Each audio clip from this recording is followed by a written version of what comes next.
Hello everyone. तो आज मैं आप लोगों के डिमांड पे कल गेट का रिजल्ट डिक्लेयर हुआ है। तो मेरा गेट 2021 में AIR 236 है। तो मैं आपके साथ अपना स्टोरी शेयर करूंगा कैसे मैंने गेट 2021 में 2036 अचीव किया है। तो आप लोगों ने काफ़ी रिक्वेस्ट किया था कि सर बताइए कैसे आपने किया है सेल्फ स्टडी करके। तो आइए सबसे पहले मैं बताता हूँ कि आपको कि गेट 2020 मेरा कैसा था। तो मैं 2019 में मेरा बीटेक कंप्लीट हुआ था। उसके बाद मैंने एक कंपनी ज्वाइन कर ली थी। तो कुछ टाइम जॉब किया मैंने, उसके बाद मैंने जॉब को क्विट कर दिया। उसके बाद जॉब क्विट करने के बाद अराउंड मैं नवंबर में जॉब क्विट किया था। उसके बाद मेरा गेट 2020 का एग्ज़ाम था फरवरी में एग्ज़ाम था। तो उसके बाद क्विट करने के बाद मेरे पास 2 महीना था। 2 महीने में मैंने प्रिपरेशन किया था गेट 2020 के लिए। तो मेरा जो गेट 2020 का रैंक था वो था 894। 60.33 मेरे मार्क्स आए थे गेट 2020 में और मेरा रैंक बना था 894 गेट 2020 में। तो उसके बाद फिर क्योंकि आपको पता है कि आजकल इतना ज़्यादा कंपटीशन है, तो 894 में PSU का तो कोई स्कोप नहीं है। क्योंकि मेरा जो पर्पस था मेन जॉब छोड़ने का वो था कि मैं कोर सेक्टर में जाऊं।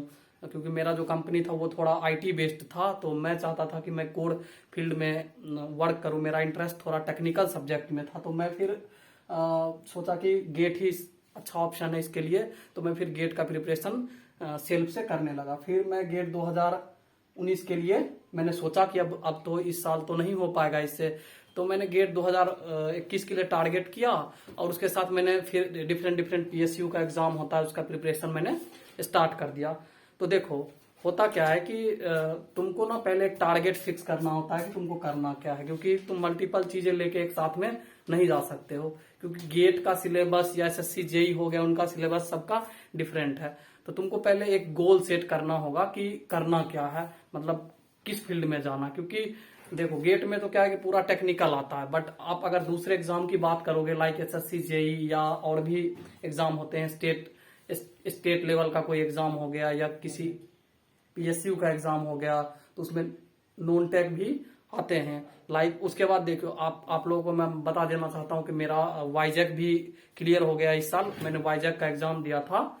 अभी जो MT का निकला था मैनेजमेंट ट्रेनिंग का, तो मेरा वो भी एग्जाम क्लियर हो गया। मेरा इंटरव्यू कॉल आ चुका है। तो मेरा इंटरव्यू है अब 6 तारीख को वाईजैक में। तो मैंने साथ में उसका भी किया था तैयारी, दोनों का तैयारी किया था। तो गेट के लिए मैंने बेसिकली लास्ट में 2 मंथ अराउंड मैंने दिया था गेट 2021 के लिए। तो मेरा जो मेन देखिए टारगेट क्या रहता था गेट में, कभी भी मैं ज्यादातर प्रॉब्लम सॉल्विंग के ऊपर वर्क करता था थ्योरी पढ़ने से ज्यादा।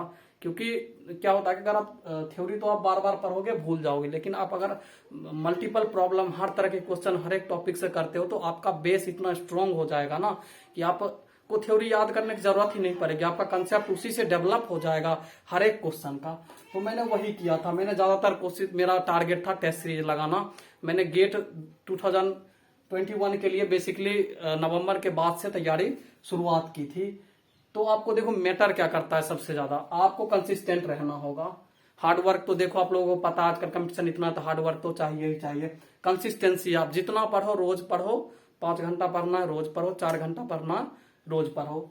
उसके बाद हार्ड वर्क और प्रैक्टिस जितना ज्यादा कर सकते हो आप। Question test series different 2-3 coaching कर ले लो, उसके साथ आप जाओ प्रैक्टिस करो। मैंने क्या किया था, मैंने गेट 2021 के लिए ओनली टेस्ट सीरीज लगाया था बस, मेडीजी का, एस एकेडमी का, और फिर मैंने टेक्स्ट बुक का भी लिया था।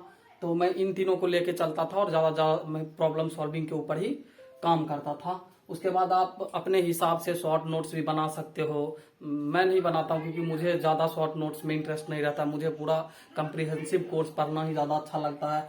और सबसे बड़ी बात है कि आपको लास्ट तक अपने आप में बिलीव करना पड़ेगा, क्योंकि आप कर सकते हो। जब तक आपके अंदर बिलीव नहीं रहेगा आप कभी नहीं कर सकते हो। क्योंकि इतनी डिमोटिवेशन आती है प्रिपरेशन के टाइम पे कि आपको लगेगा कि यार छोड़ देना चाहिए। मैं अपना बताता हूँ आपको स्टोरी।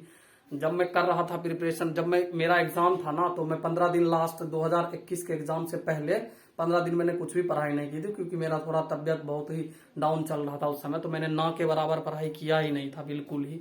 इस गेट 2021 में जब मैं एग्जाम भी देने गया था ना, तो मेरा ये हालत था कि एक टाइम पे तो मेरे को ऐसा लगता था कि मैं छोड़ देता हूँ एग्जाम। मतलब ऐसा मन में आ गया था कि एग्जाम छोड़ देता हूँ, मतलब अगले साल दूंगा या कुछ और कर लूंगा, नहीं हो पा रहा है, ऐसे करके दिमाग में आ रहे थे। जब मैं हॉल के अंदर भी गया था ना, तब भी मेरे अंदर ये थॉट्स आते थे कि नहीं होगा, छोड़ देता हूँ। लेकिन फिर थोड़ा सा मैंने पेशेंस रखा कि यार अब आ गए हैं तो एक ट्राई मारते हैं, क्योंकि इतना पढ़ा है, तुमको इतना टेक्निकल आता है, तुमने खुद से इतना मेहनत किया है, तो तुम कर सकते हो। ये करके मैंने सोचा, और फिर मैंने थोड़ा आधे घंटे का टाइम जो मिला था बीच में, जब मैं एंटर किया था रूम में, उसके बाद जब गेट का एग्जाम चालू हुआ, उसमें लगभग आधे घंटे से भी ज्यादा का टाइम रहता है। तो मैं उस समय बस हेड डाउन करके किस तरह अपने आप को काल्म रखने का कोशिश किया कि मैं बिल्कुल शांत रहूं, ताकि मैं जब पेपर आए तो मैं उसको अटेम्प्ट कर पाऊं। तो थोड़ा बहुत उसके कारण मेरा पेपर में मिस्टेक्स भी ज्यादा हुआ था, जिसके कारण मेरे मार्क्स थोड़े कम आ गए। नहीं तो टेस्ट सीरीज में मेरे बहुत ही अच्छे मार्क्स आते थे, मतलब कभी कभी 80 क्रॉस भी कर जाता था। मेडी जी के टेस्ट सीरीज में भी मेरे अच्छे मार्क्स आते थे, इसमें भी बहुत अच्छे मार्क्स आते थे। लेकिन वही था कि थोड़ा मतलब जो पेशेंस वाला पार्ट था ना, वो, और थोड़ा मेरा तबियत का, मेरे साथ हेल्थ का थोड़ा इशू था, तो उसके कारण थोड़ी सी प्रॉब्लम मेरे को फेस करनी पड़ी थी यहाँ तक जाने के लिए। तो जो भी है, मैंने किसी तरह एग्जाम को दिया, और फिर आके फिर मेरे को ऐसा लग रहा था कि यार पेपर इतना मतलब ज्यादा कुछ टफ नहीं आया है, मतलब मीडियम लेवल का पेपर है। जैसे 2020 का जो पेपर था वो थोड़ा टफ था, जिसमें मेरे 60.33 मार्क्स आए थे। इसमें मैंने ज्यादा तैयारी भी नहीं किया था लगभग, क्योंकि मैं जॉब छोड़ के आया था, और मेरे पास मात्र दिसंबर का महीना था और जनवरी का था, 2 ही महीना था। उस बीच में मेरा एक इंटरव्यू भी था, जिसमें मेरे 10-12 दिन चले गए थे। तो उसमें भी मेरे को थोड़ा डिमोटिवेशन हो गया था वो इंटरव्यू के कारण। एक पीएसयू का इंटरव्यू था मेरा गेट 2020 के टाइम पे, तो उसके कारण गेट 2020 पे थोड़ा असर पड़ गया था। उसके बाद गेट 2021 में भी मैंने उतना ही, मतलब 2-2.5 महीने के करीब किया था, क्योंकि मेरे को ना थोड़ा इसके साथ साथ कोई मैं वर्क भी करता था। मेरे को थोड़ा 2-3 घंटा पार्ट टाइम वर्क भी करना पड़ता था, थोड़ी अर्निंग के लिए, अपने अर्निंग अपने अपने लिए। और फिर उसके बाद और भी बहुत सारे एग्जाम थे, जैसे वाईजैक हो गया, आपका एनएलसी हो गया, इन सब का भी मुझे देखना पड़ता था। नॉन टेक वाला पोर्शन मेरा थोड़ा वीक है, क्योंकि मैंने कॉलेज से सारा टाइम टेक्निकल पे ही फोकस किया था। तो मैं हमेशा टेक्निकल ही, मेरा पार्ट जो था वो स्ट्रॉन्ग था, नॉन टेक पे मैं कभी फोकस नहीं करता था। तो जिसके कारण थोड़ा सा प्रॉब्लम मेरे को फेस करना पड़ा था नॉन टेक वाले पोर्शन में। वाईजैक टाइप का जो एग्जाम होता है, या आप वाईजैक ले लो, कोल इंडिया ले लो, या आप एनएलसी ले लो, जो भी अपने लेवल पे एग्जाम कंडक्ट करवाते हैं, मैं उनकी बात कर रहा हूँ। तो उसमें थोड़ा सा आपको नॉन टेक वाला पार्ट अच्छा खासा वेटेज उसमें रहता है। तो फिर मेरा जो स्ट्रेटेजी मेन यही रहता है कि आप ज्यादा से ज्यादा प्रैक्टिस करो, कोई भी एक मटेरियल फॉलो करो जो आपको अच्छा लगता है, जो आपको समझ में आता है। कोई कुछ बोले उससे नहीं, आपको क्या समझ में आता है मैटर वो करता है। आपको अगर किसी बुक से पढ़ना अच्छा लगता है तो बुक से पढ़ो, आपको किसी के नोट से पढ़ना अच्छा लगता है, किसी के नोट से पढ़ो। आपको किसी और का मटेरियल अच्छा लगता है, या किसी आपको अगर वीडियो लेक्चर अच्छा लगता है तो वीडियो लेक्चर देखो, लेकिन अपना स्ट्रेटजी बनाओ। कोई क्या कह रहा है उससे फर्क नहीं पड़ता, आपको खुद सोचना पड़ेगा कि करना कैसे है बेसिकली, क्योंकि अल्टीमेटली एग्जाम आपको देना है, किसी और को नहीं देना है। तो अपना स्ट्रेटजी जो होना चाहिए ना, वो यूनिक अपने हिसाब से होना चाहिए। आपको कोई गाइड ही कर पाएगा, लेकिन स्ट्रेटजी अल्टीमेटली आपको अपना ही फॉलो करना पड़ेगा कि आपको कितना पढ़ना है, कब पढ़ना है, क्या पढ़ना है। बस एक सेलेक्टिव चीज पे फोकस करो, बेस पे ज्यादा ध्यान दो, कि जो भी जितने भी सब्जेक्ट है उसके बेसिक्स पे काम करो। जैसे नेटवर्क हो गया, मशीन हो गया, पावर सिस्टम हो गया, पावर इलेक्ट्रॉनिक्स हो गया, तो उनके बेसिक्स पे ज्यादा फोकस करो। मेरा क्या था कि मेरा कोर सब्जेक्ट थोड़ा स्ट्रॉन्ग था, मैं कॉलेज से ही बुक पढ़ना पसंद करता था। जैसे मशीन के लिए पीएस बिमड़ा हो गया, पावर इलेक्ट्रॉनिक्स के लिए पीएस बिमड़ा हो गया, पावर सिस्टम के लिए नागराथ हो गया। तो मैंने ये सब बुक्स वहां पे स्टडी किया था, तो मेरे को थोड़ा बुक पढ़ना अच्छा लगता था उस समय पे। तो थोड़ा मेरा जो कंसेप्ट था ना टेक्निकल इन तीनों सब्जेक्ट में, वो काफी स्ट्रॉन्ग था। नेटवर्क तो देखो बेसिक सब्जेक्ट है, कंट्रोल नेटवर्क, इसको तो आप मतलब कर सकते हो, ये थोड़ा आसान है। ये तीनों जो सब्जेक्ट है, इसमें लोगों को ज्यादा फियर रहता है, कैसे इतना बड़ा सिलेबस है, कैसे कवर होगा। तो बेस से ज्यादा मैं कहूंगा कि आप इन्हीं सब सब्जेक्ट पे फोकस करो, जो भी ये टेक्निकल वाला जो कोर पार्ट है ना, क्योंकि इनके वेटेज भी ज्यादा है, तो इनको थोड़ा अच्छे से करो, इन पे थोड़ा ज्यादा मेहनत करो। वो सब्जेक्ट को पहले खींचो, जो नेटवर्क वगैरह हो गया इनको कर लो एक बार, उसके बाद इन सब सब्जेक्ट पे आओ जो भी कोर सब्जेक्ट है। इनमें थोड़ा ज्यादा टाइम भी आपको लगेगा, क्योंकि इनका सिलेबस भी बहुत ज्यादा वास्ट है। आपको टाइम भी थोड़ा चाहिए, लंबा टाइम चाहिए, क्योंकि इसमें हर चीज डेप्थ में पूछा जाता है, डेप्थ में पढ़ना भी पड़ता है।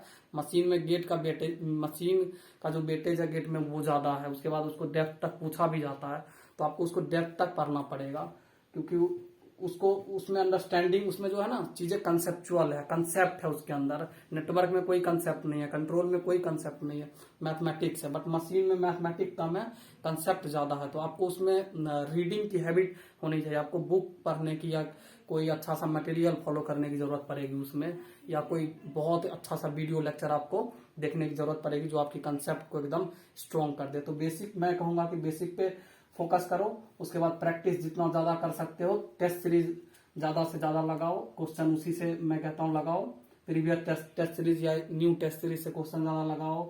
उसके बाद बिलीव तो रखो, देखो आपको हर हमेशा अपने आप पर विश्वास रखना पड़ेगा कि आप कर लोगे जाके तब हो पाएगा, क्योंकि बिना बिलीव पे कुछ नहीं होता। आपको खुद पे पहले विश्वास रखना पड़ेगा, तभी हो पाएगा। उसके बाद आपको डेली करना, जितना भी करना ना, अगर 4 घंटे करते हो डेली करो, 5 घंटे करते हो डेली करो, गैप मत लो। गैप लेने से क्या होता है कि फिर माइंड ना चीजों को एक दिन एडजस्ट करने में लगा देता है। तो रोज थोड़ा थोड़ा पढ़ो, ये सही रहता है। आपको अगर मन नहीं कर रहा है तो उस दिन कुछ ज्यादा पढ़ने का, तो थोड़ा वीडियो देख लो, नोट्स मत बनाओ उस दिन थोड़ा फास्ट फॉरवर्ड मोड में करके वीडियो देख लो।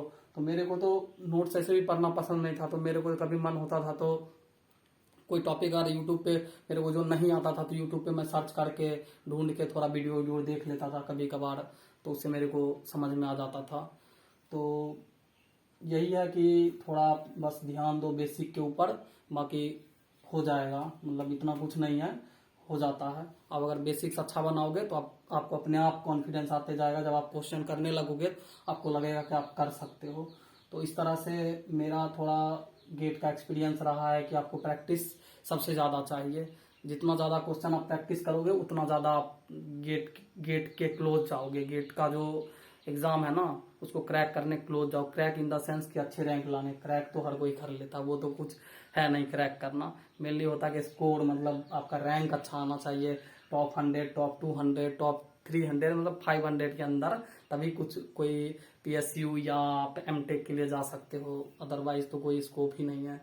तो चलो फिर ठीक है, आगे हम और भी डिस्कस करेंगे और भी चीजें इसके ऊपर। थोड़ा मैं एक अभी थोड़ा टाइम का शॉर्टेज है, क्योंकि मेरा थोड़ा इंटरव्यू वगैरह है वाईजैक स्टील का, तो मुझे उसका देखना है, तो इसलिए अभी मैं वीडियो को ज्यादा लंबा नहीं करूंगा। फिर मैं बाद में जैसे मुझे टाइम मिलेगा तो मैं एक अच्छा सा स्ट्रेटजी आप लोगों के साथ शेयर करूंगा, थोड़ा डिटेल में एनालिसिस करके बताऊंगा कि कैसे क्या करके होता है, तो आपको ज्यादा सही रहेगा।